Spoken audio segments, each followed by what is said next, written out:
মুসলমান ভাইরা রে, আমার কথা ভালো করে বুঝবেন। আমি কিন্তু বারবার বলতেছি, বিশ্বনবীজি বলেন ইমানের শাখা 70-এর উপরে। এর ভিতরে সবচাইতে আফজাল, সবচাইতে দামি লা ইলাহা ইল্লাল্লাহ। লা ইলাহা ইল্লাল্লাহর দাম কি পরিমাণ, এ বিষয়টাকে বুঝাবার জন্য বন্ধুরা আমার দুটি কথা বলে একটা মিসাল দিলে ভালো বুঝবেন।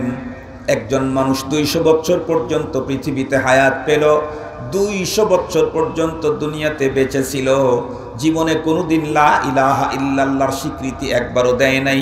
লোকটা যদি এখন মরে যায় সুদা জাহান্নামে যাবে। আর লোকটা মৃত্যুর মাত্র 1 মিনিট আগে যদি দিল থেকে লা ইলাহা ইল্লাল্লাহর স্লোগান বের করেছে, তাহলে এখন ইন্তেকাল করলে সুজা আল্লাহ পাকের জান্নাতে যাবে। একজন মানুষ 1000 বছর পর্যন্ত দুনিয়াতে বেঁচে ছিল, কিন্তু লা ইলাহা ইল্লাল্লাহর স্লোগান দেয় নাই। লোকটা বন্ধুরা আমার আল্লাহ পাকের দুশমন। দিন চলতে চলতে চলতে চলতে হঠাৎ করে এক সময় দিল থেকে বলে ফেললো লা ইলাহা ইল্লাল্লাহ। পরের সেকেন্ডেই লোকটা আল্লাহ পাকের অতীব দুস্থ হয়ে যায়। বিষয়টাকে আরো সুন্দর করে বুঝাবার জন্য বিশ্বনবীজির জবান বন্ধুরা আমার জীবন ইতিহাস থেকে 2টা কথা হাদিসের বর্ণনা আপনাদেরকে শুনাইতে চাই। আপনারা অবশ্যই জানেন বর্তমান পৃথিবীর ভিতরে অবস্থা আপনারা জানেন। আপনারা অবশ্যই এই কথাও জানেন আল্লাহর পয়গম্বর বলেছেন আল কুফরু মিল্লাতুন ওয়াহিদা।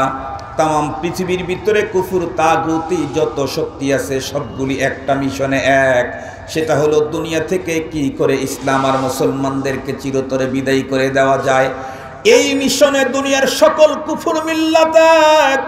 তবে আল্লাহ পাক রব্বুল আলামিন পৃথিবীর তামাম মুসলমানদেরকে সজাগ করে দিয়ে বলেছেন লাতাজিদান্না আশাদ্দান নাসি আদাওয়াতান লিল্লাযীনা আমানুল ইয়াহুদা ওয়াল্লাযীনা আশরাকু। আল্লাহ পাক বলেন মুমিন ভালো করে শুনে রাখো, পৃথিবীর মধ্যে তোমাদের সবচাইতে বড় চরম শত্রু, সিরিয়াস শত্রু হলো 2টা গ্রুপ। একটা হলো ইহুদিবাদ আর একটা হলো শিরিকবাদ। আল্লাহ পাকের কোরআনে আল্লাহ তাআলা আরো অনেক জায়গায় এই কথাটা বর্ণনা করেছেন। এরপরেও আমরা মুসলমানদের নসিব খারাপ। বর্তমান পৃথিবীর মুসলিম রাষ্ট্রগুলির রাষ্ট্রপ্রধান যারা আছে, এদের কেউ ইহুদিদেরকে বন্ধু বানিয়েছে, কেউ বা মুশরিকদেরকে বন্ধু বানিয়ে নিয়েছে। আজকের পৃথিবীর তাম দুনিয়ার অধিকাংশ মুসলিম রাষ্ট্রগুলির প্রধান কেউ তো দাদা বাবুদেরকে বন্ধু বানিয়ে নিয়েছে, কেউ ইসরায়েলকে আপন বন্ধু হিসেবে মেনে নিয়েছে। মুহতারাম হাজিরিন, দুঃখের সাথে বলতে হয় তাম দুনিয়া যেই আরদে মুকাদ্দাস থেকে হেদায়েতের আলো পেয়েছে, সেই আরদে মুকাদ্দাসের গুরুত্বপূর্ণ একটা চেয়ারে বসে আজকে সেখান থেকে গোমরাহি ছড়ানো হচ্ছে। আর এর পিছনে হলো ইসরায়েলের ইহুদিদের ইন্ধন আর মদদ ছাড়া আর কিছু না। মুহতারাম হাজিরিন, তবে আমি দিলের দিক থেকে 100% স্যাটিসফাইড, আমি 100% মুতমাইন। আল্লাহ পাক তার মুকাদ্দাস জমিনকে হেফাজত করবেন। আল্লাহ পাক তার মুকাদ্দাস জমিনকে হেফাজত করবেন এবং তার কোরআন, তার মিশন ইসলামকে হেফাজত করার দায়িত্ব তো উনি ঘোষণাই করে দিয়েছেন। এজন্য কখনোই কোনো অবস্থাতেই মুকাদ্দাস জমিনে অপবিত্র কাজ করে বেশি দিন ওই দেশের চেয়ারে কেউ টিকে থাকতে পারবে না।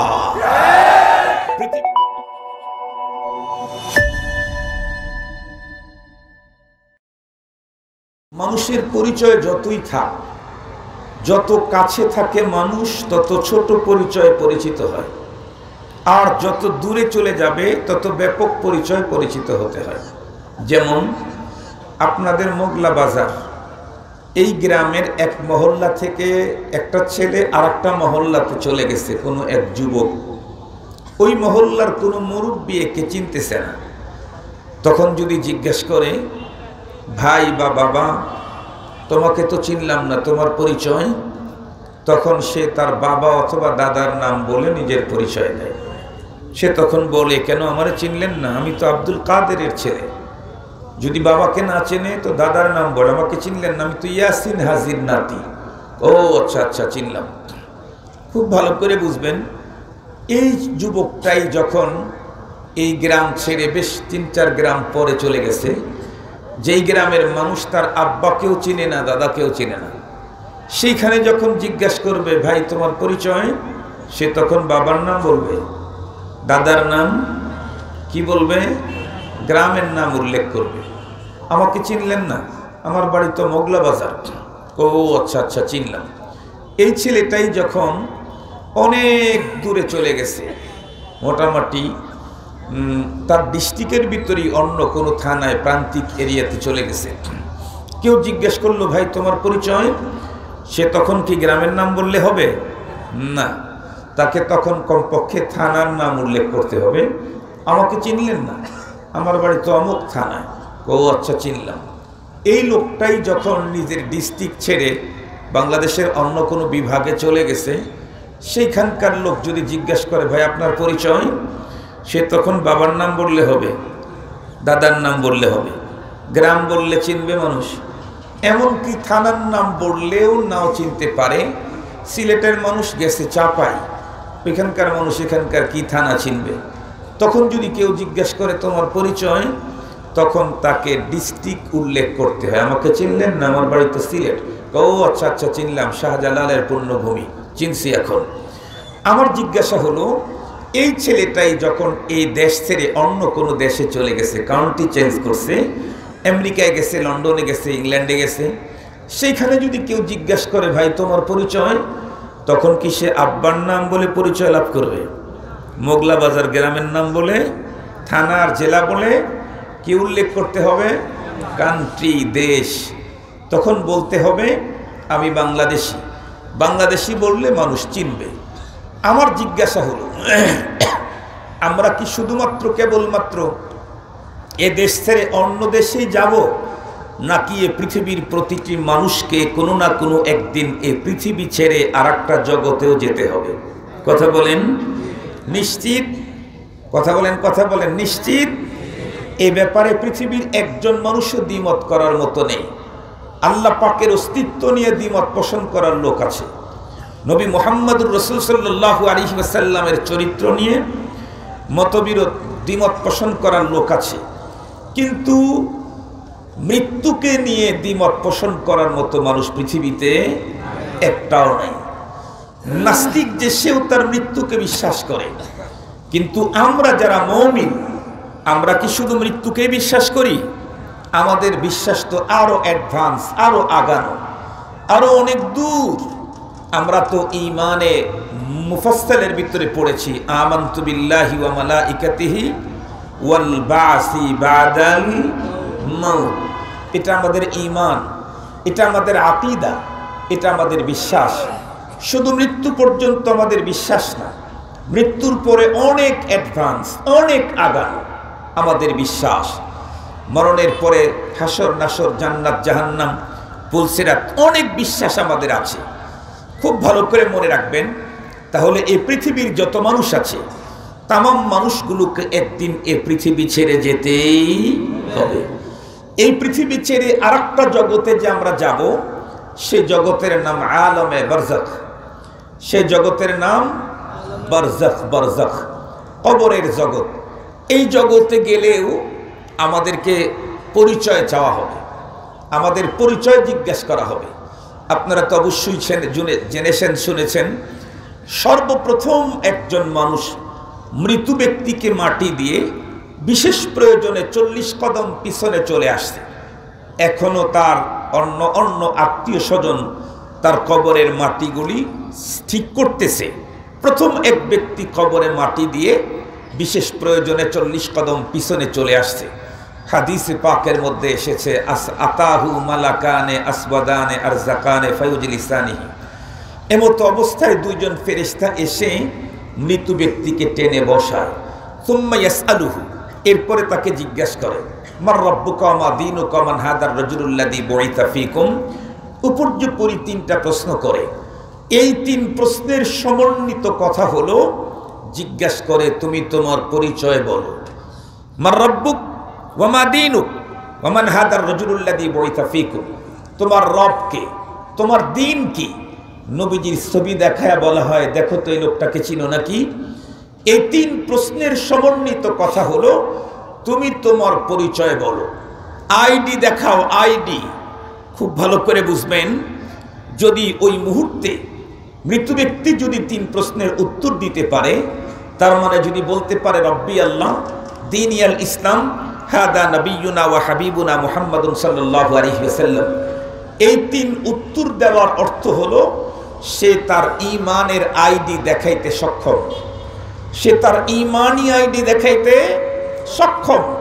খুব ভালো করে মনে রাখবেন, কবরের জগতে মৃত ব্যক্তিকে জিজ্ঞাসা করা হবে ঈমান সম্পর্কে, আর হাসরের ময়দানে জিজ্ঞাসা করা হবে ইসলাম সম্পর্কে। কবরের ভিতরে ঢুকতেই মার রব্বুকা মা দীনুকা মান হাদার রাজুলুল্লাযী বুইসা ফীকুম, এটা হলো ঈমানের প্রশ্ন। আর ময়দানে মাহশারে আউয়ালু মা ইউহাসাবু বিহিল আবদু ইয়াউমাল কিয়ামাতিস সালাহ, সালাহ এটা হলো ইসলাম। খুব ভালো করে বোঝার জন্য চেষ্টা করবেন কথাগুলি। কবরের জগতে ঢুকে লোকটি যদি ঈমানের প্রশ্নের উত্তর দিতে পারে, সে মুমিন, আইডি দেখাইতে পারে, ঈমানের প্রশ্নের উত্তর যদি সঠিক দিতে পারে, সাথে সাথে আওয়াজ আসে আল্লাহ পাকের পক্ষ থেকে, আন সাদাকা আব্দি, এ আমার ফেরেশতারা, কাকে কার ইন্টারভিউ নিতে গেছে, কার আইডি চেক করতে গেছে? আমার বান্দা তো আইডি প্রদর্শনে সক্ষম হয়েছে। সুবহানাল্লাহ বলেন। সাদাকা আব্দি, আমার বান্দা। আওয়াজ আসবে আমার বান্দা। মুহতারাম হাজিরিন, ভালো করে কথাগুলি লক্ষ্য করে বোঝার জন্য চেষ্টা করবেন। আমাদের দেশে অনেক সময় গ্রামগঞ্জে অথবা শহরে মেহমান এসে যখন কলিং টিপতে থাকে অথবা বাহির থেকে আওয়াজ দেয়, বাসার ভিতর থেকে কখনো বাচ্চাদেরকে বের করে দেওয়া হয়, দেখো তো বাইরে কে এসেছে।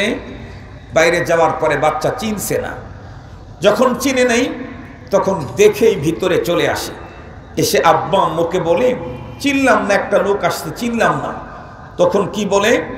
ভিতর থেকে আব্বু আম্মু বলে, আরে পরিচয় জিজ্ঞেস করো, উনি কেন আসতেন, কোথা থেকে আসতেন, পরিচয় জিজ্ঞেস করো। এরপরে আবার বাচ্চা বাইরে চলে গেছে, যাওয়ার পরে যখন জিজ্ঞেস করছে আপনাকে তো চিনলাম না, আপনার পরিচয়? আগন্তুক লোকটি পরিচয় দিয়ে বলছে, গত সপ্তাহে তোমার ফুপির বিয়ে হয়েছে না? হ্যাঁ, তোমার ফুপির শ্বশুর আমি। এই কথা যখন শুনছে, একে তো মেহমান, তারপরে আবার নতুন মেহমান, এরপরে অনেক দামি মেহমান, অনেক বড় সরকারি পদস্থ কর্মকর্তা উনি। এই খবরটা শোনার সাথে সাথে ভিতরে এসে বলে, ওই আম্মু আব্বু, কি আন্টির শ্বশুর আসছে। এই কথা যখন শুনতে পারছে, সাথে সাথে বাড়িওয়ালা কি করে বলে, এই খুব দ্রুত গতিতে মেহমানখানার পুরাতন বেডশিটটা চেঞ্জ করে নতুন বেডশিট বিছিয়ে দাও। বলে না বলে না, কথা বলেন। যখন পরিচয় হয়ে গেছে, ফ্যামিলির রিলেটিভ, একদম কাছের মানুষ, অনেক বড় মুআজ্জাজ মেহমান, তো বলতেছে কি, মেহমান আসছে খুব দ্রুত গতিতে, ও পুরাতন বেডশিটটা সরায়া নতুন বেডশিট বিছিয়ে দাও। এরপরে বাড়ির লোক নিজেই বাহিরে গিয়ে বলে, আসুন, এখন আর তাকে বাইরে দাঁড় হয়ে থাকতে হয় না। ভিতরে বসার পরে যদি গরমের মৌসুম থাকে, তার বাসাতে যদি এসি থাকে, তখন বলে এসির সুইচটা দিয়ে দাও। এতক্ষণ পর্যন্ত দাঁড়িয়ে ছিল বাইরে, এখন এতগুলি করতে ব্যস্ত কেন? কারণ এখন পরিচয় হয়েছে আপনজন, পরিচয় হয়েছে মেহমান। কবরের ভিতরে ঢোকার পরে লাশকে তো নরমাল কাফনের কাপড় দিয়ে একদম মাটির ভিতরে শোয়া দেওয়া হয়েছে। মুনকার নাকির এসে যখন আইডি চেক করতে গেছে, আর সে আইডি চেকে যখন মৃত ব্যক্তি সঠিক উত্তর দিতে সক্ষম হয়েছে, আল্লাহ পাকের পক্ষ থেকে তখন আওয়াজ আসে, আন সাদাকা আব্দি, এই আমার ফেরেশতারা, কাকে চেক করতে গেছো, কার আইডি দেখতে গেছো, কার পরিচয় নিতে গেছো? আন সাদাকা আব্দি, আমার বান্দা, আমার বান্দা, সে তো আইডি প্রদর্শনে সক্ষম, এখনো কি জন্য আমার বান্দা নরমাল মাটির উপরে শুয়ে আছে? আফরিশুহু মিনাল জান্নাহ, প্রমাণিত হয়েছে ও আমার, প্রমাণিত হয়েছে ও আমার, ও মুমিন, ও আমার। সুতরাং খুব দ্রুত গতিতে জান্নাত থেকে মখমলের বেডশিট এনে তার কবরে বিছিয়ে দাও। ও তো আমার আপন, এজন্য ওর জন্য কবরের ভিতরে জান্নাতি বেডশিট বিছিয়ে দাও। ওয়া আলবিসুহু মিনাল জান্নাহ, ওর পরনে নরমাল কাফনের কাপড় কেন? ওকে জান্নাতি পোশাক পরিয়ে দাও। এরপরে ওয়াফতাহু লাহু বাবান ইলাল জান্নাহ, ওকে যে ঘরে রাখা হয়েছে এ তো বদ্ধ ঘর, নেই জানালা নেই দরজা, কষ্ট হবে, ও তো আমার। এসির সুইচটা ছেড়ে দাও। এসির সুইচ কি? জান্নাত থেকে ওর কবর পর্যন্ত পরিষ্কার পথ বানায় দাও, যাতে করে জান্নাতি স্নিগ্ধ আরাম বাতাস, সুগন্ধি, সুঘ্রাণ সবগুলি তার কবরের ভিতরে ঢুকতে থাকে। শুধু কি এতটুকুন? অন্য হাদিসের বর্ণনায় এসেছে শুধু এতটুকুন না, বরং আল্লাহ পাক রব্বুল আলামিন বলে দেন, আমার বান্দা আব্দি, আমার বান্দার চোখের পাওয়ার যতটুক পর্যন্ত যায়, দৃষ্টিশক্তি অতটুক পর্যন্ত তার কবরটাকে বিস্তৃত করে দাও। মুহতারাম হাজরিন, এই লম্বা এ পর্যন্ত আলোচনা করে আমি একটা কথা আপনাদের অন্তরে ভিতরে ঢুকাইতে চেয়েছি। সেটি হলো, আমাদের অনেক পরিচয় আছে, কিন্তু এর ভিতরে সবচাইতে উন্নত পরিচয়, বেস্ট পরিচয় এবং ফার্স্ট পরিচয় এবং লাস্ট পরিচয়, সেটি হলো আমি মুমিন, আমি বাঙালি, আমি অমুক দলের, আমি অমুক গোষ্ঠীর, আমি অমুক ফ্যামিলির, আমি অমুক ডিস্ট্রিক্টের। এটা আমার বেস্ট পরিচয় না। আমার বেস্ট পরিচয় হলো আমি মুমিন। এটা আমার বেস্ট পরিচয়, এটা আমার ফার্স্ট পরিচয় এবং এটা আমার লাস্ট পরিচয়। কথায় কথা মনে আসে না বলে পারি না। আপনারা তো অবশ্যই জানেন, ঢাকা শহরের প্রথম দিকে যেই ফ্লাইওভারগুলি হয়েছে, তার মধ্যে একটা ফ্লাইওভার ঢাকার একজন সফল মেয়র হানিফের নামে। মেয়র হানিফ সাহেবের জীবনের শেষ দিকে এসে উনি ধর্ম নিয়ে, দিন নিয়ে, ইসলাম নিয়ে বেশ কিছু কথাবার্তা বলা, বক্তব্য ওনার প্রকাশিত হয়েছিল। উনি যখন ধর্ম নিয়ে, দিন নিয়ে, ইসলাম নিয়ে কথাবার্তা বলছিলেন, তখন কোনো এক সময় সাংবাদিকেরা তাকে ধরার পরে ওনাকে অনেক প্রশ্ন করলো। তার ভিতরে একটা প্রশ্ন ছিল বড় জটিল এবং সেই প্রশ্নের উত্তরটা দিয়েছেন উনি বড় চমৎকার। এই উত্তরটা আমি স্মরণ রেখেছি, এটা আমাদের জন্য দরকার। ওনাকে এক পর্যায়ে সাংবাদিকরা বলল, স্যার আপনি তো ধর্ম নিয়ে, দিন নিয়ে, ইসলাম নিয়ে অনেক কথাবার্তা বলতেছেন, তো আপনি তো বারবার ধর্মের ব্যাপারে অনেক কথা বলতেছেন, কিন্তু সাথে সাথে তো আমরা আর একটা জিনিসও দেখি, কি আপনি তো এদেশের বড় একটা দলের প্রথম সারির নেতা। বলে, হ্যাঁ, সমস্যা কি তোমাদের? সমস্যা তো কিছু না, ইসলাম এবং আপনি যে দল করেন সেই দলের ম্যানিফেস্টোর ভিতরে আছে ধর্মনিরপেক্ষতাবাদ। ইসলাম আর ধর্মনিরপেক্ষতাবাদ নাকি এক না? এই ব্যাপারে আমরা আপনার বক্তব্য জানতে চাই। আপনি একদিক থেকে বলতেছেন আমি একজন পাক্কা মুমিন মুসলিম, অপর দিক থেকে আপনি ওই দলের একজন বড় নেতা, অথচ ইসলামে ধর্মনিরপেক্ষতাবাদ নেই। সেই ক্ষেত্রে আপনার বক্তব্য আমরা জানতে চাই। এ কথা বললেই ওনারা তো প্রকৃত একজন অভিজ্ঞ রাজনীতিবিদ, তাদের কথা অনেক উন্নত মানের। উনি এমন এক চমৎকার উত্তর দিলেন, যেই উত্তরটা আমার দেশ না তামাম ওয়ার্ল্ডের সকল রাজনীতিবিদ, জেনারেল রাজনীতিবিদ মুসলমানদের হওয়া দরকার। উনি উত্তর দিলেন সাংবাদিকদেরকে, ভাই আপনারা আমাকে যত প্রশ্ন করবেন করেন, তবে একটা কথা মাথার ভিতরে নিয়ে তারপরে আমাকে প্রশ্ন করবেন। কি? মনে রাখবেন, আমার প্রথম পরিচয় আমি মুসলিম, আমার প্রথম পরিচয় বাংলাদেশি না, আমার প্রথম পরিচয় কোনো দলের দলীয় পরিচয় আমার প্রথম পরিচয় না। আমার প্রথম পরিচয় হলো আমি মুমিন, প্রথম পরিচয় হলো আমি মুসলিম। আমি আমার প্রথম পরিচয়কে ধরে রাখতে গেলে, অন্য কোনো পরিচয় বহন করতে যদি সক্ষম হই, প্রথমটাকে টিকে রেখে, তাহলে আমি সেই পরিচয় বহন করব। প্রথম পরিচয়ে প্রবলেম হয় এমন কোন পরিচয় আমি কখনোই বহন করতে পারি না। খুব ভালো করে কথাটা বুঝবেন।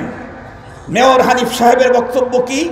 আমার প্রথম পরিচয় বাংলাদেশি অমুক দল নয়, আমার প্রথম পরিচয় আমি মুসলিম। ইসলাম ঠিক রেখে অন্য কোনো পরিচয় যদি ধারণ করা যায় করব। অন্য পরিচয় ধারণ করতে গিয়ে যদি আমার ইসলাম মূল পরিচয় বিঘ্নিত হয়, নষ্ট হয়, সেই পরিচয়ে আমি পরিচিত হতে পারবো না।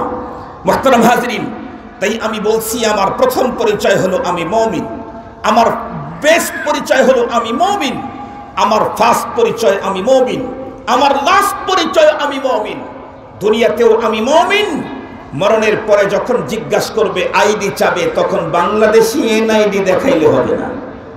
আর এনআইডি কারো কাফনের কাপড়ের ভিতরে দেওয়ার সিস্টেমও না। না আপনাদের সিলেটে এনআইডি দিয়ে দেয়? কথা বলেন না কেন, আওয়াজ করেন না কেন? আপনাদের সিলেটে কি মরণের পরে এনআইডি দিয়ে দেয়? না, এই আইডি কোনো দেশের তাই দেবে না। সৌদি আরবেরটাও দিয়ে লাভ নাই, মক্কারটা দিয়ে লাভ নাই, মদিনারটা দিয়ে লাভ নাই। ওখানেও আইডি চাওয়া হবে, কিন্তু সে আইডি হলো ঈমানের আইডি। মনে থাকবে তো? তাহলে আমার ফার্স্ট পরিচয়, বেস্ট পরিচয়, লাস্ট পরিচয় আমি, একটু জোরে বলেন, আমি মুমিন। এই পরিচয় নিয়ে কবরে যেতে পারলেই, আমার আপনজন কবরের পাশে দাঁড়িয়ে থাকলেও মুনকার নাকিরের 3 প্রশ্নের উত্তর দিতে পারলে আমার আপনজন আমার কবরের উপরে মাটি ঠিক করতে থাকবে, আর ততক্ষণে আমার কবরটা জান্নাতি ডেকোরেশন হয়ে যাবে। ততক্ষণে আমার কবরটা জান্নাতি ডেকোরেশন হয়ে যাবে। এখন আসি, আমরা প্রত্যেকেই তো এখানে মুমিন, কি বলেন? আমরা সবাই মুমিন না? আমরা নিশ্চিত মুমিন, আলহামদুলিল্লাহ বলেন। হয় ফার্স্ট ক্লাসের, না হয় লাস্ট ক্লাসের। কথা বলেন, হয় ফার্স্ট ক্লাসের, না হয় লাস্ট ক্লাসের। তবে মুমিন নিশ্চিত, মুমিন নিশ্চিত, হয় ফার্স্ট ক্লাসের, না হয় লাস্ট ক্লাসের। আমরা কি লাস্ট ক্লাসের মুমিন থাকতে চাই আজীবন? আরো জোরে বলেন, ফার্স্ট ক্লাসের মুমিন হতে চাই। এখন ফার্স্ট ক্লাসের মুমিন হতে চাইলে তার জন্য কি করণীয়?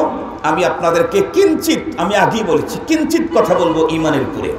আল্লাহ পাকের রাসূল সাল্লাল্লাহু আলাইহি ওয়াসাল্লাম ইরশাদ করেন, আল ঈমান বিদউন ওয়া সাবউনা শুবা। মনে রাখবেন, মুমিন হইতে চাইলে ঈমান লাগবে। মুমিন হইতে চাইলে কি লাগবে? ঈমান লাগবে। দোকানদার হইতে চাইলে কি লাগে? দোকান লাগে। দোকান ছাড়া কেউ দোকানদার হয় না, ঈমান ছাড়া কেউ মুমিন হইতে পারে না। ধন যার নাই তাকে কি ধনী বলে? ধনীকে, যার ধন আছে। ধনী হতে চাইলে ধন লাগবে, মুমিন হতে চাইলে ঈমান লাগবে, দোকানদার হতে চাইলে দোকান লাগবে। এখন ঈমান কি এটা আমরা একটু দেখি। ঈমান কি সেটা আমার ভিতরে কত পার্সেন্টেজ আছে? আমি কি ফার্স্ট ক্লাসের ঈমানদার, নাকি লাস্ট ক্লাসের ঈমানদার, নাকি ঈমান আমার ভিতরে নাই? কোনটা? আমি তো দাবি করতেছি মুমিন। রাসূল করিম সাল্লাল্লাহু আলাইহি ওয়াসাল্লামের হাদিসের দিকে একবার তাকাই। সহিহ মুসলিম শরীফের হাদিস, কিতাবুল ঈমান। নবীজি বলেন, আল ঈমান বিদউন ওয়া সাবউনা শুবা। ঈমানের 70-এর উপরে শাখা আছে। ঈমানের শাখা কতগুলি? 70-এর উপরে ঈমানের শাখা। নবীজি বলেন, আফদালুহা কাউলু লা ইলাহা ইল্লাল্লাহ। এর ভিতরে সবচাইতে শ্রেষ্ঠ শাখা হলো লা ইলাহা ইল্লাল্লাহ। ওয়া আদনাহা ইমাতাতুল আদা আনিত তারিক। সবচাইতে নিম্নমানের শাখা হলো রাস্তা থেকে কষ্টদায়ক জিনিসকে সরিয়ে দেওয়া।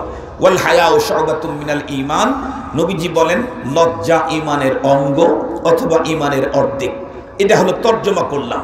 এখন আসেন এই হাদিস নিয়ে দুটি কথা বলি। নবীজি বলছেন 70-এর উপরে ঈমানের শাখা। এই যে এখানে যতগুলি ক্যামেরা দাঁড় করানো আছে, সবগুলি ক্যামেরার পা লাগানো আছে 3টা করে। কয়টা করে? কথা বলেন, 3টা করে। এই 3টা পায়ের কাছে যদি 2টা এখান থেকে সরায় দেয়, তাহলে ক্যামেরাটা কি দাঁড়িয়ে থাকতে পারবে? তাহলে এই স্ট্যান্ডটাও কি দাঁড়িয়ে থাকতে পারবে? স্ট্যান্ড খোদ নিজেই দাঁড়ায় থাকতে পারবে। ক্যামেরাকে দাঁড় করায় রাখবে কখন? ক্যামেরাকে দাঁড় করায় রাখা তো দূরের কথা, স্ট্যান্ড নিজেই দাঁড় হয়ে থাকতে পারবে না। খুব ভালো করে বুঝবেন, আল্লাহ পাকের রাসূল বলছেন ঈমানের শাখা হলো 70-এর উপরে। এখন সেই শাখাগুলি কি কি, এগুলি দেখে আমাদেরকে চিন্তা করতে হবে এর ভিতরে কয়টা আমার মধ্যে আছে। যদি এমন হয় 70-এর উপরে শাখা, এর ভিতরে মাত্র 10টা আমার মধ্যে আছে, আর 60-এর উপরেই নাই, অথবা 50-এর উপরেই নাই, তাহলে বলুন তো দেখি ওই ঈমান আমাকে দাঁড় করায় রাখবে কেমনে? ঈমানই তো দাঁড় হয়ে থাকতে পারবে না। কথা কি বুঝাইতে পারছি? আরো সহজে বুঝাই। আমার হাতের আঙ্গুল কয়টা? 5টা। এই 5টা আঙ্গুল যদি আমার হাতে থাকে তাহলে হাতটা কমপ্লিট। 4টা আঙ্গুলই নাই, একটা আঙ্গুল আছে। তাহলে হাতটা কমপ্লিট না পঙ্গু? কথা বলেন। ঈমানের 70-এর উপরে শাখা। আমার ভিতরে আপনার ভিতরে কয়টা আছে কালকে গুনে দেখবেন। যদি 10টা আছে আর অন্য আর কোনটাই নাই, তাহলে আমার ঈমান কমপ্লিট না পঙ্গু ঈমান? কথা বলেন না কেন? পঙ্গু ঈমান। এটা দিয়া তেমন কোনো কাজ হবে না। খুব ভালো করে বুঝবেন। আমি আপনাদেরকে মিসাল দিয়ে একটা জিনিস বুঝাইলে আরো ভালো বুঝে আসবে। আমি একজন মানুষ, আপনারাও মানুষ। একজন মানুষ কমপ্লিট মানুষ হতে চাইলে তার দেহে অনেকগুলি অঙ্গ লাগে। যেমন মাথা লাগবে, মুখ লাগবে, কান লাগবে, চোখ লাগবে, নাক লাগবে, হাত লাগবে, পা লাগবে, হাতের আঙ্গুল লাগবে, পেট লাগবে, পিঠ লাগবে। এই অঙ্গ প্রত্যঙ্গগুলি যদি আমার ভিতরে থাকে আমার সাথে, তাহলে আমি পূর্ণ মানুষ। সব ঠিকঠাক আছে, কিন্তু 2 হাতের 10টা আঙ্গুলের একটাও নাই। তাহলে কি আমি পূর্ণ মানুষ না ডিফেক্টেড? কথা বলেন না কেন? অবশ্যই আমি পূর্ণ সুস্থ মানুষ না, 100% পরিপূর্ণ মানুষ না, আমার ভিতরে ডিফেক্টেড আছে। 2টা হাতে যদি না থাকে তাহলে তো অবশ্যই পঙ্গু। 2টা পায়ে যদি না থাকে তাহলে অবশ্যই পঙ্গু। মনে রাখবেন। তবে এই অঙ্গগুলি যদি আমার সাথে না থাকে, তাতে আমি মরে যাব না, আমি বেঁচে থাকব। তবে আমি পরিপূর্ণ মানুষ হিসাবে না পঙ্গু হিসাবে? পঙ্গু হিসাবে। 2টা চোখের একটাও নাই, মানুষ কি মরে যাবে? না, কিন্তু মানুষটা পঙ্গু হিসাবে থাকবে, চোখ নাই, অন্ধ। 2টা কানের একটাও নাই, শুধু ছিদ্র আছে, তাহলে লোকটা ডিফেক্টেড। আরো কিছু অঙ্গ আছে আমার ভিতরে, যেমন হার্ট, যেমন কিডনি, যেমন লিভার, যেমন ফুসফুস, যেমন প্যানক্রিয়াস, যেমন বাল্ব। এই অঙ্গগুলি এমন যে এই অঙ্গের কোনো একটা এমন আছে যেগুলি যদি এখন নষ্ট হয়ে যায় তাহলে সাথে সাথে আমি মারা যাব না, কিন্তু ধীরে ধীরে ধীরে ধীরে মৃত্যুর কোলে ঢলে পড়ব। যেমন আমার 2টা হাত, 2টা পা, চোখ, নাক, মুখ, কান, অল এভরিথিং ভালো, শুধুই লিভার সিরোসিস, আমার লিভারটা পৌঁছে গেছে। যদি এমন হয় সব ভালো আছে, সাথে সাথে কি লোকটা মারা যাবে? সাথে সাথে লোকটা মারা যাবে না, তবে ধুকে ধুকে মৃত্যুর দিকে ঢলে পড়বে, কিছুদিন পর মারা যাবে। সব ঠিকঠাক আছে, শুধু ফুসফুসটা নষ্ট হয়ে গেছে, সব ঠিকঠাক, তাহলে সাথে সাথে লোকটা মারা যাবে না, তবে কিছুদিন পর ধুকে ধুকে মৃত্যুর কোলে ঢলে পড়বে। 2টা কিডনি শুধু নষ্ট হয়েছে আর সব ভালো আছে, এ লোকটার সাথে সাথে মারা যাবে না, বরং ডায়ালিসিস করে 4-5 বছর, 7 বছর, 10 বছরও বাঁচতে পারে, এরপরে লোকটা মৃত্যুর কোলে ঢলে পড়বেই। কিন্তু বলুন, একটা অঙ্গ এমন আছে যেই অঙ্গটা যদি 1 সেকেন্ড আগে তার স্পন্দন বন্ধ হয়, তাহলে 1 সেকেন্ড পরে তার পুরা দেহের আর কোনো অঙ্গই চলতে পারে না। তার নাম হলো হার্ট। তার নাম কি? কথা বলেন। পুরা বডি ভালো, প্যানক্রিয়াস ভালো, ফুসফুস ভালো, লিভার ভালো, সব ভালো, শুধু হার্টের স্পন্দন বন্ধ, তাহলে হাত, চোখ, নাক, মুখ, কান একটাও আর 1 সেকেন্ডও 1 মিনিটও চলতে পারে না। মুহতারাম হাজিরিন, একজন মানুষের পুরা বডির সব ভালো ছিল, শুধুই ফুসফুস প্রবলেম। আমার দেশ কেন, তাম দুনিয়ার কোনো একজন রোগী যদি জানতে পারে যে আমার পুরা বডি ভালো, শুধু ফুসফুসটা নষ্ট হয়ে গেছে, ওই লোক কি নিজেকে সুস্থ মনে করে? ওই লোক কি নিজেকে সুস্থ মনে করবে? বরং এতটাই অসুস্থ মনে করবে, সে মনে করবে আমার মৃত্যু নিশ্চিত, অথচ তার সব অঙ্গ ভালো, শুধুই ফুসফুসটা নষ্ট। লোকটা তখন পেরেশান হবে, নিজের ছেলে মেয়েদেরকে বলবে আমার জায়গা জমি বিক্রি কর, প্রয়োজনে আমার বাড়ি বিক্রি কর, তবুও আমাকে একটু ভেলুর, মাদ্রাজ, হংকং, আমাকে একটু দেশের বাইরে কোথাও নিয়ে যা, আমার ফুসফুসটাকে চেঞ্জ করে দে, আমার লিভারটাকে বদলি করে দে। পাগল হয়ে যাবে। কিন্তু আমরা মুসলমান নিজেদের ঈমানের ব্যাপারে 100% সোচ্চার। আমরা কখনো কখনো বক্তৃতার মঞ্চে উঠে এদেশের প্রথম শ্রেণী শাইখুল হাদিসদেরকেও চ্যালেঞ্জ করে বলে থাকি, তোমার চাইতে আমার ঈমান অনেক বেশি উন্নত। অথচ ভালো করে খোঁজ নিয়ে দেখেন, আপনি আপনারটা দেখেন, ঈমানের 70-এর উপরে শাখার মধ্যে 20টাও আপনার মধ্যে নাই। শরীরের সব অঙ্গ ঠিক আছে, শুধু একটা নষ্ট। তাই যদি মৃত্যুর আশঙ্কা করি, ইমানের 70-এর উপরে শাখা, তার ভিতরে 50টাই নষ্ট, এরপরেও নিজেকে পূর্ণ ইমানের দাবি করি, নিশ্চিত নিশ্চিত শয়তান ইবলিসের ধোঁকা ছাড়া আর কিছু না। মুসলমান ভাইরা রে, আমার কথা ভালো করে বুঝবেন। আল্লাহর পয়গম্বর স্পষ্ট বলে দিয়েছেন ঈমানের 70-এর উপরে শাখা, এর ভিতরে সবচাইতে গুরুত্বপূর্ণ সবচাইতে দামি শাখার নাম হলো লা ইলাহা ইল্লাল্লাহ। বন্ধুরা আমার, ঈমানের সকল শাখার ভিতরে লা ইলাহা ইল্লাল্লাহর মাকাম কেমন? আমার দেহের ভিতরে যত অঙ্গ আছে সকল অঙ্গের ভিতরে বন্ধুরা আমার হার্টের অবস্থানটা যেমন যেমন বন্ধুরা আমার পুরো অঙ্গের সবগুলি যদি ঠিকঠাক থাকে, শুধুমাত্র কেবলমাত্র হার্টের স্পন্দন যদি বন্ধ হয়, তাহলে এই লোকের আমার বন্ধুরা আমার কোনো অঙ্গই আর কাজ করতে পারে না।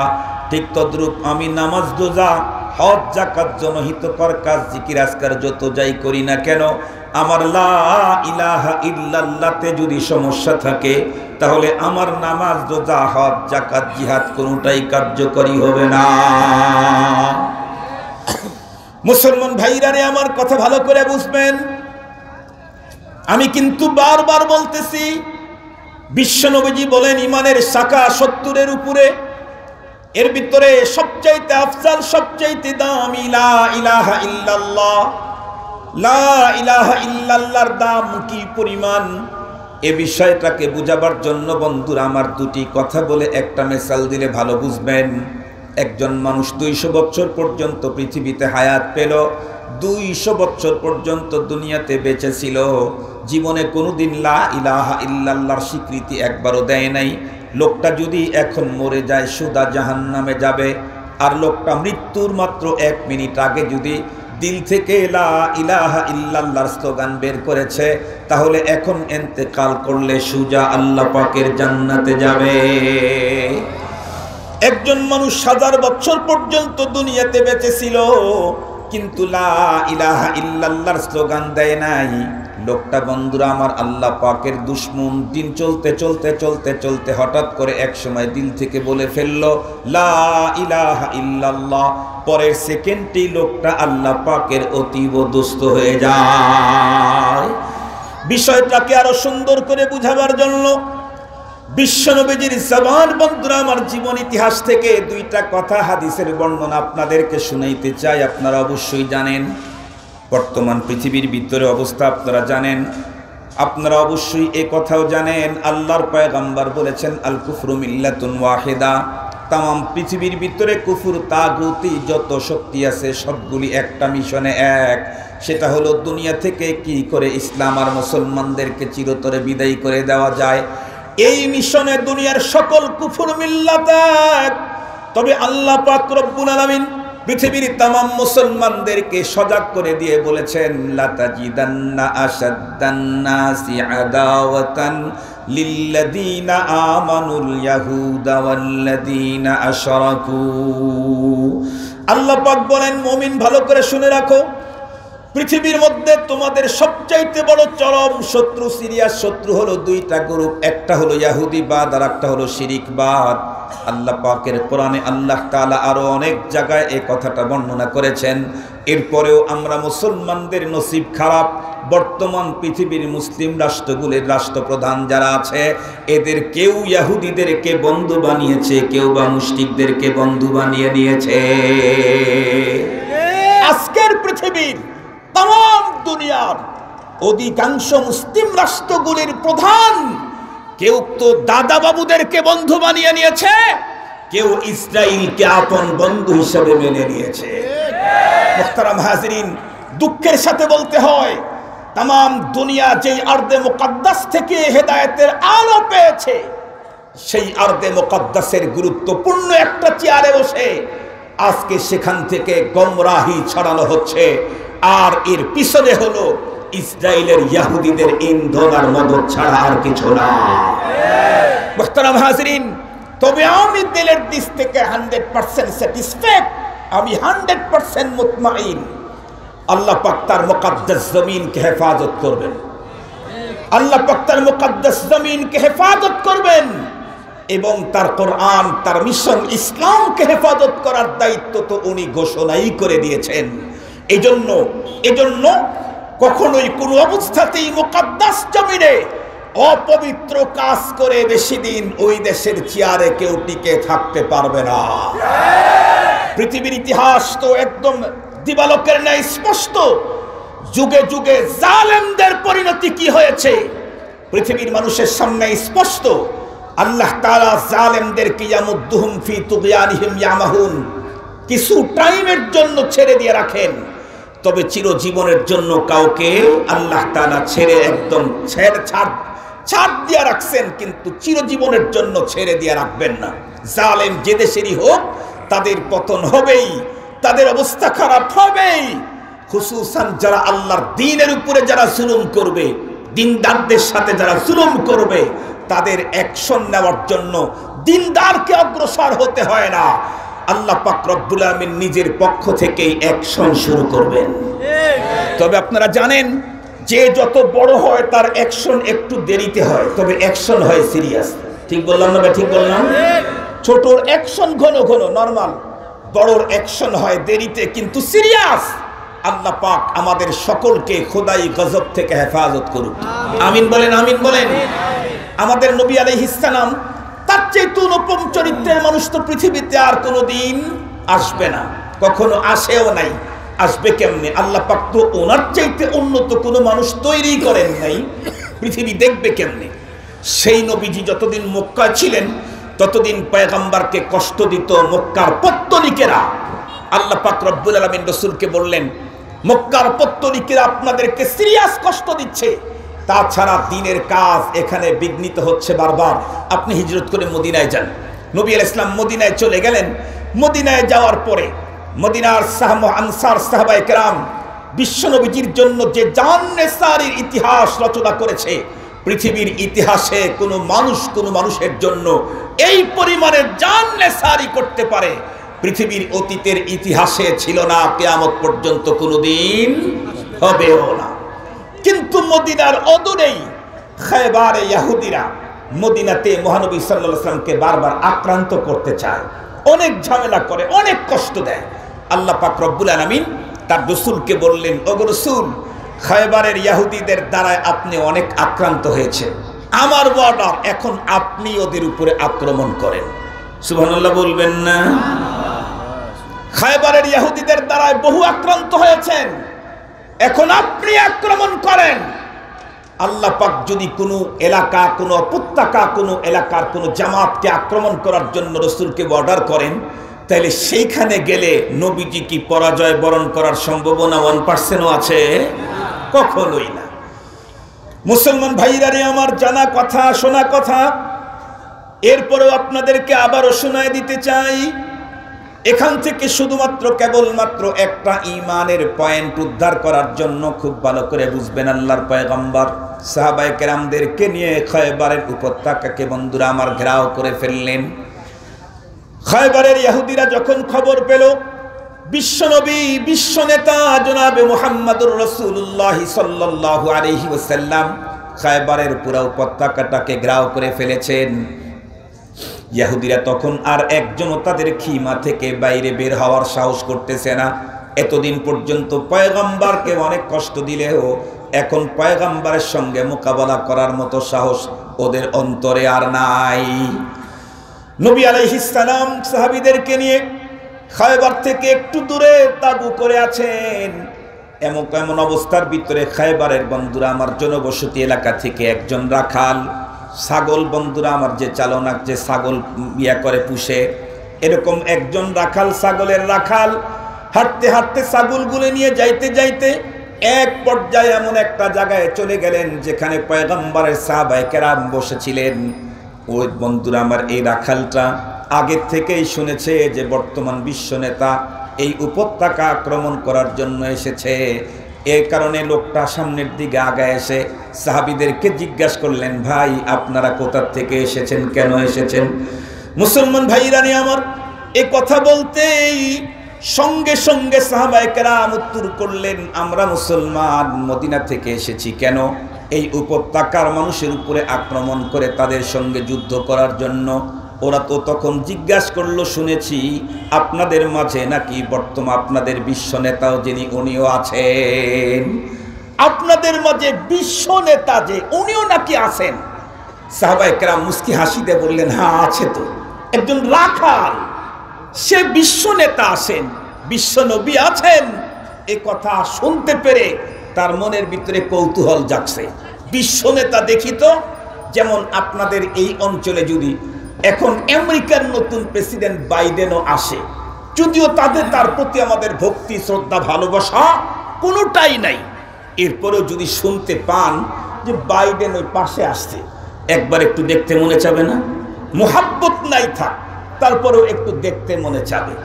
এ রাখাল যদিও একদম গণ্ডমূর্খ, কিছু বুঝে না, এরপরেও তার মনের ভিতরে কৌতূহল জাগছে, বিশ্ব নেতা বিশ্ব নবী কিন্তু কেমন দেখাবে, এজন্য দেখতে চাইতেছে।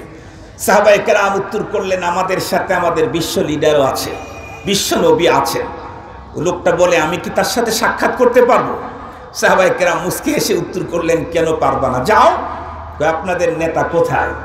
সাহাবী দেখায় দিলেন, ওই যে তাবুত, ওখানে যাও। এই লোকটা গণ্ডমূর্খ হলে ওইটা বিশ্বাস করতে পারতেছেন।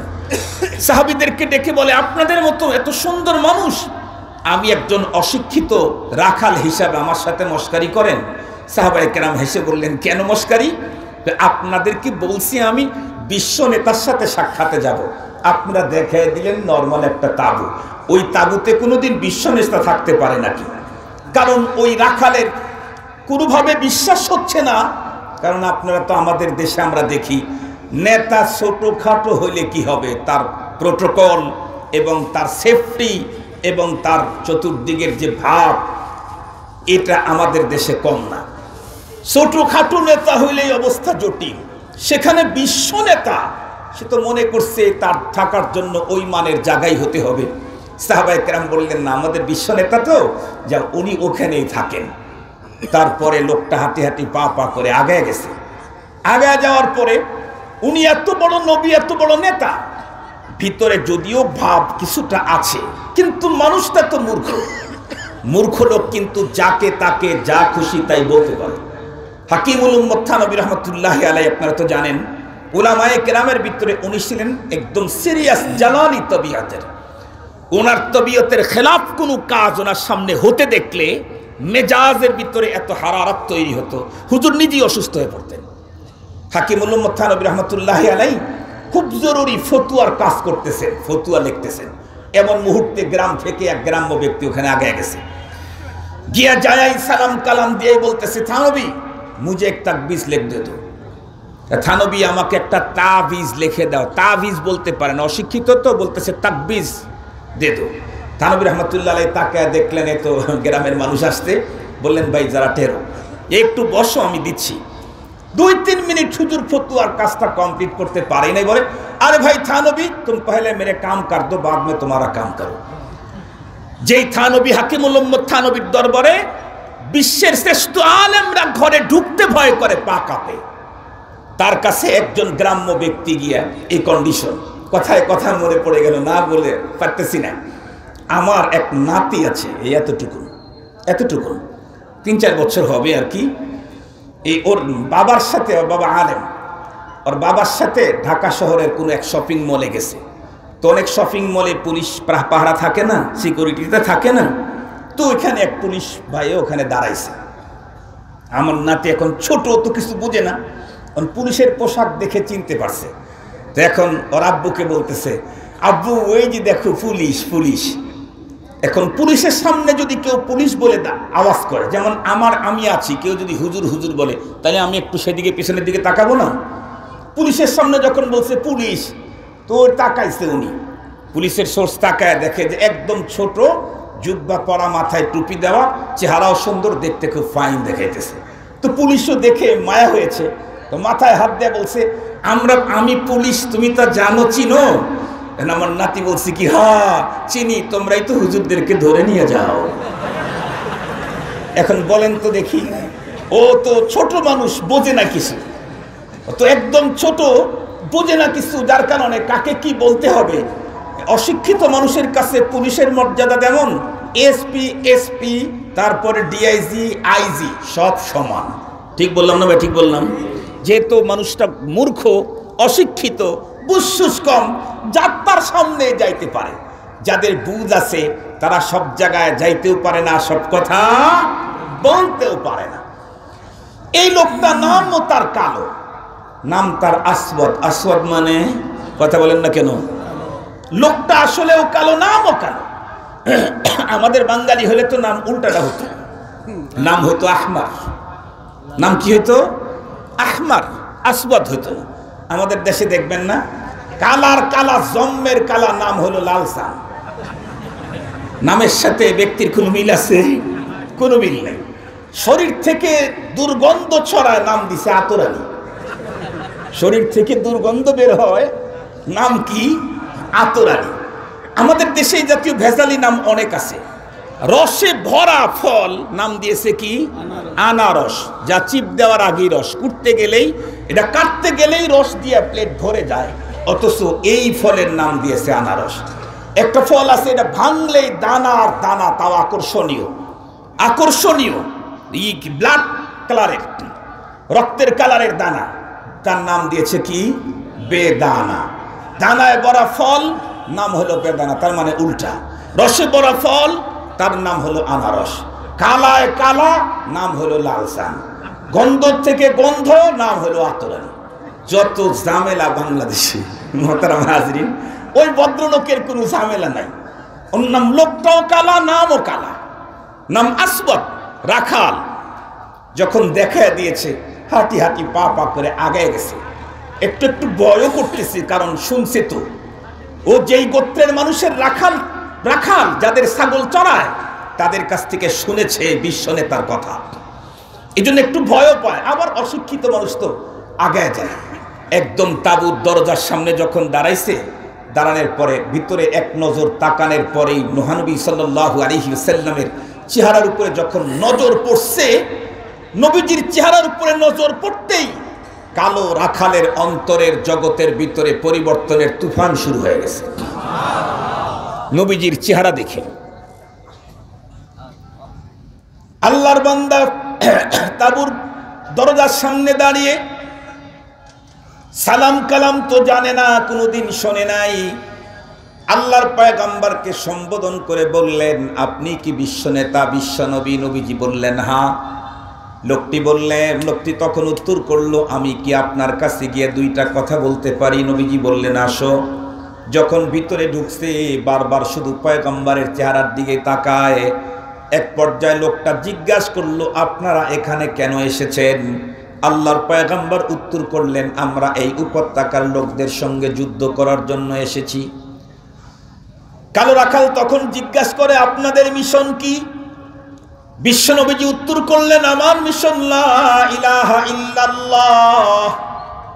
লোকটি তখন জিজ্ঞাসা করে, ও গো বিশ্বনবী, বিশ্বনেতা, আমি যদি আপনার মিশনের ভিতরে ঢুকতে চাই অথবা যদি ঢুকে যাই, তাহলে আমার জন্য কি পাওনা, আমি কি পাবো? আল্লাহর পয়গম্বর তখন উত্তর করলেন, এ মিয়া, তুমি যদি লা ইলাহা ইল্লাল্লাহর সাক্ষী দিয়ে আমার মিশনের ভিতরে ঢোকো, তাহলে সর্বপ্রথম নগদ পাওনা যেটা, সেটা হলো আমি তোমাকে আমার বুকের সঙ্গে জড়ায়া ধরব। এ কথা বলতেই কালো রাখাল বলে, আপনিও কি আমার সঙ্গে মস্কারি করেন? বিশ্বনবীজি বললেন, কেমনে? রাখাল তখন উত্তর করে, হুজুর, আমি গণ্ডমূর্খ রাখাল হলেও এতটুকুন তো কমপক্ষে বুঝি আমি একজন রাখাল, আপনি হলেন বিশ্ব লিডার। আপনার চেহারার ভিতর থেকে 14 তারিখের চাঁদের আলো বের হয়, আর আমি একজন আপাদমস্তক চূড়ান্ত কালো মানুষ।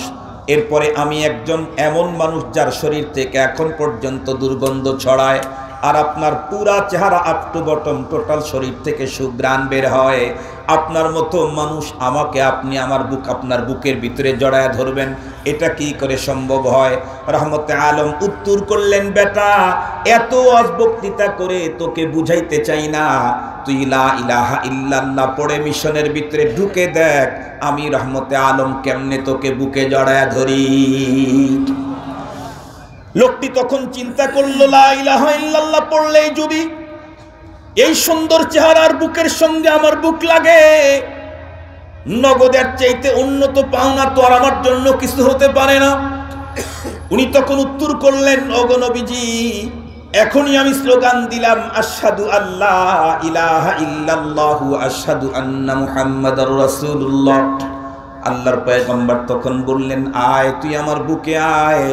রহমতে আলম সাল্লাল্লাহু আলাইহি ওয়াসাল্লাম বদন থেকে বন্ধুরা আমার দুর্গন্ধ বের হচ্ছে, কালো চেহারার অধিকারী মূর্খ মানুষটাকে নিজের বুকের ভিতরে যখন জড়ায়া ধরলেন, বুঝেন চেহারা দেখতেই যার অন্তর্জগতের ভিতরে পরিবর্তনের তুফান শুরু হয়েছিল, সেই লোকটার বুক পয়গম্বরের বুকের সঙ্গে লাগার পরে তার ভিতরের কন্ডিশন কি হতে পারে।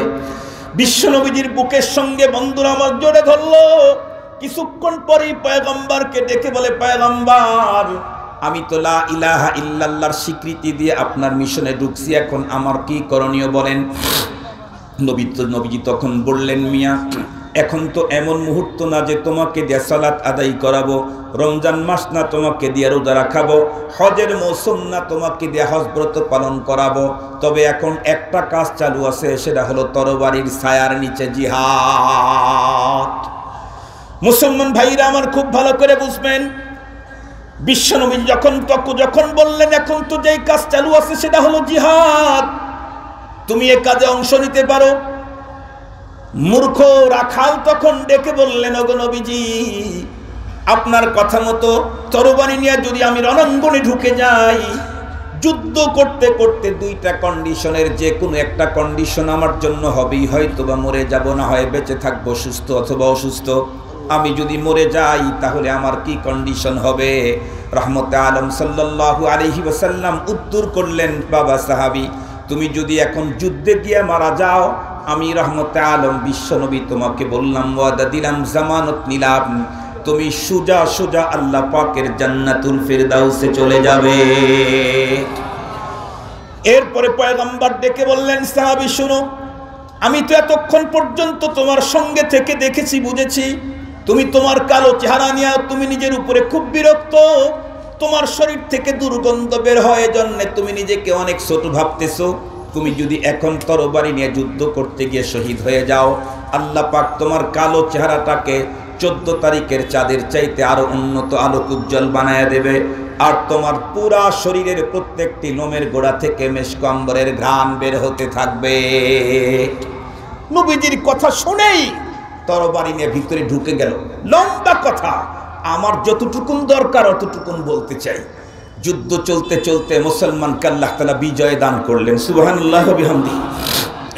যুদ্ধের সমাপনীতে নবীজির চিরাচরিত নিয়ম, নবীজি কোনো রণাঙ্গনে সশরীরে উপস্থিত থাকলে যুদ্ধের সমাপনীতে নবী রহমত সাল্লাল্লাহু আলাইহি ওয়াসাল্লাম নিজে পায়ে হেঁটে হেঁটে রণাঙ্গনে খুঁজে খুঁজে দেখতেন, কোথায় কোন জায়গায় আমার কলিজার টুকরা কোন সাহাবী শাহাদতের পেয়ালা পান করে চিরতরে বিদায় দিয়েছে।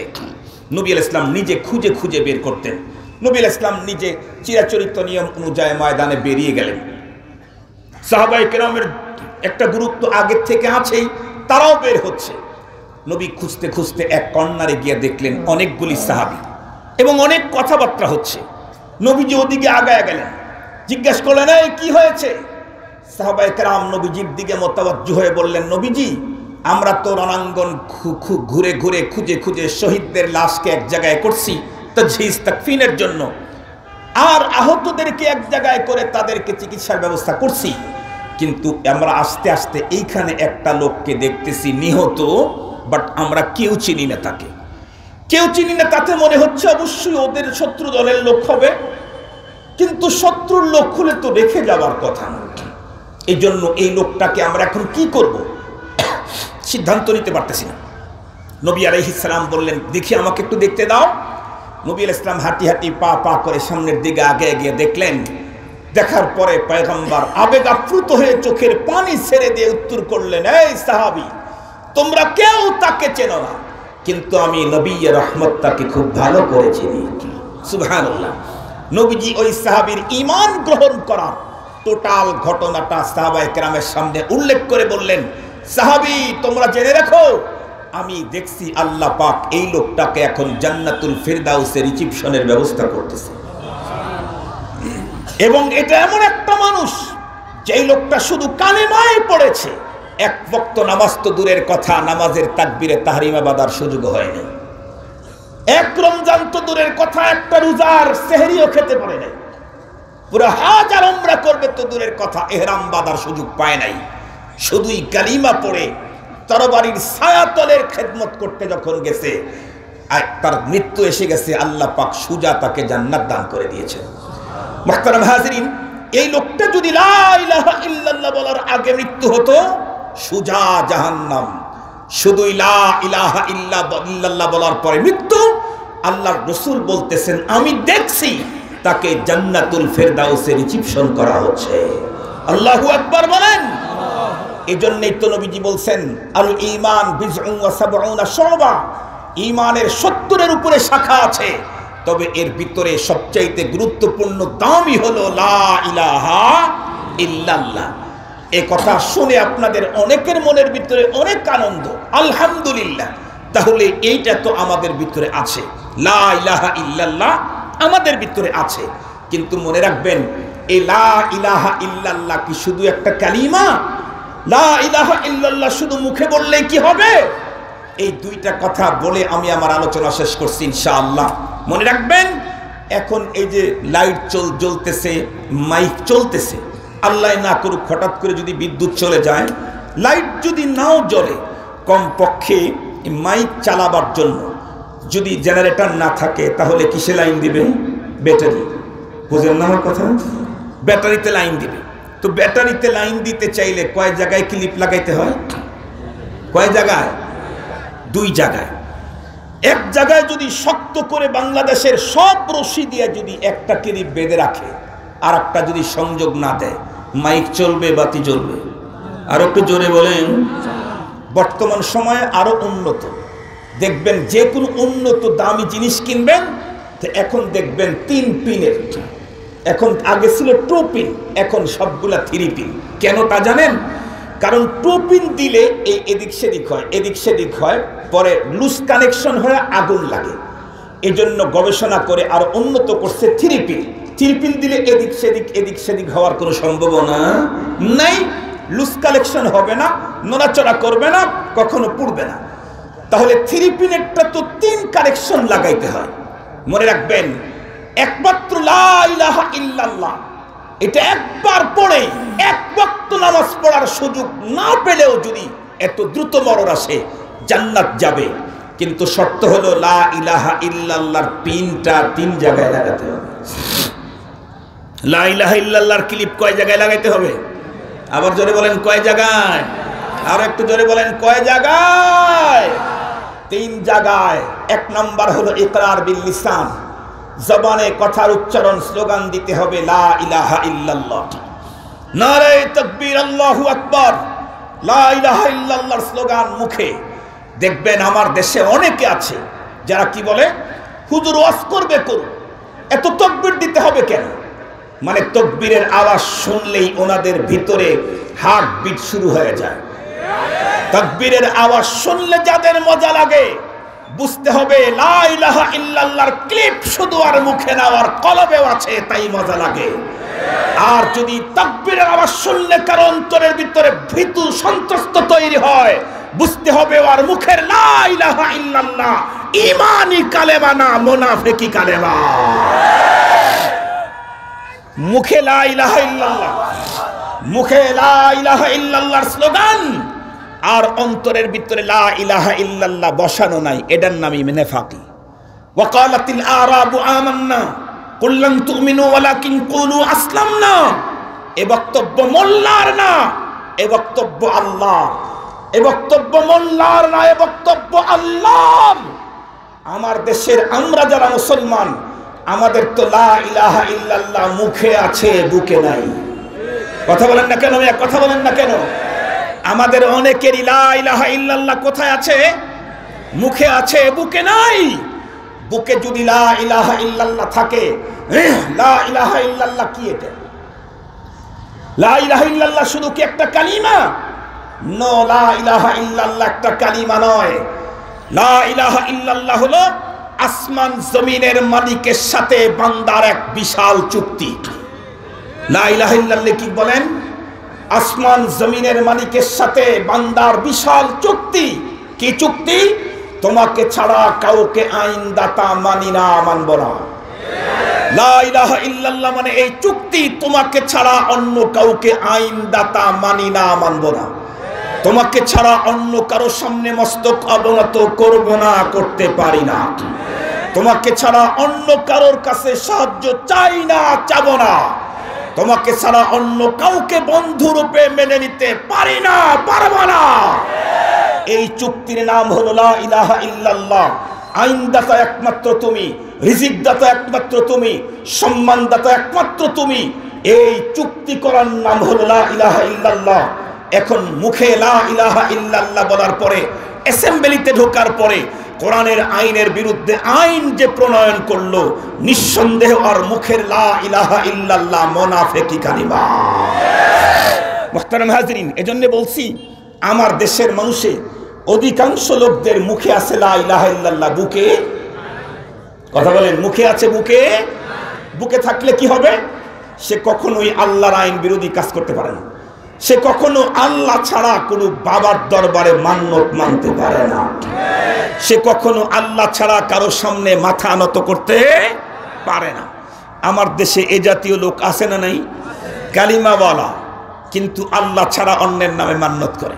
কালিমাওয়ালা, লা ইলাহা ইল্লাল্লাহ মুখে আছে, কিন্তু বাবার দরবারে গিয়ে সিজদায় পড়ে যায়। লা ইলাহা ইল্লাল্লাহ মুখে আছে, অ্যাসেম্বলিতে গেলে কোরআনের আইনের বিরুদ্ধে আইন বানায়। লা ইলাহা ইল্লাল্লাহ মুখে আছে, পর্দার কথা বললে চোখের ভিতরে ভাঁজ ফেলায়। লা ইলাহা ইল্লাল্লাহ মুখে আছে, সুদের কথা বললে আলেমের বিরুদ্ধে অ্যাকশনে যায়। লা ইলাহা ইল্লাল্লাহ মুখে আছে, ফ্যান্সি ডিলার গাঞ্জার বিরুদ্ধে কথা বললে আলেমকে রাত্রের বেলায় নির্যাতন করে। বুঝতে হবে ওর মুখে কালিমা, বুকে নাই। কথা বলেন, ওর মুখে কালিমা, বুকে নাই। এই কালিমা কয় জায়গায় লাগাইতে হবে? কালিমার জ্যাক। কথা বলেন, কয় জায়গায়?